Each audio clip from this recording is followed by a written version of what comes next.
بسم اللہ الرحمن الرحیم۔ آج ہم بات کریں گے اس موضوع پر کہ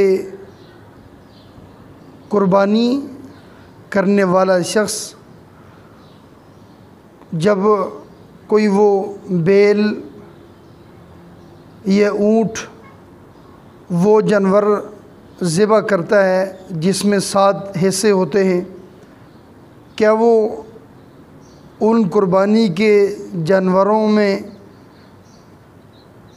قربانی کے ساتھ کسی بچے یا بچی کا عقیقہ بھی کر سکتا ہے؟ جی ہاں، اگر کوئی شخص گائے، بیل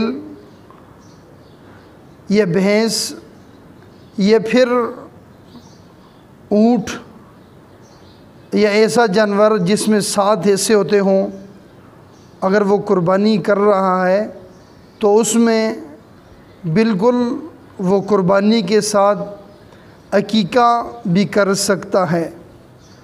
اس کے لیے بہتر یہ ہے کہ وہ جب قربانی کرے، قربانی میں جب وہ کسی بچے کا عقیقہ کر رہا ہو تو بچے کے عقیقے میں 2 حصے کرنا بہتر ہے، یعنی بچے کے 2 حصے ہوں گے اور جبکہ بچی کا 1 حصہ ہوگا، یعنی بچے کے 2 حصے کرنا بہتر ہے اور بچی کا 1 حصہ، یعنی 7 حصوں میں سے وہ 7 بچیوں کا عقیقہ کر سکتا ہے۔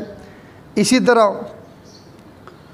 وہ 3 بچوں کا یعنی بھی عقیقہ کر سکتا ہے اور 1 بچے کی طرف سے بھی وہ ساری بیل کا یعنی گائے کا عقیقہ کر سکتا ہے۔ بہتر یہی ہے کہ وہ بچے کے لیے 2 حصے رکھے اور 1 حصہ بچی کے لیے۔ اللہ کریم ہم سب کو دین سیکھنے، سمجھنے اور سکھانے کی توفیق عطا فرمائے۔ وما علینا الا البلاغ المبین۔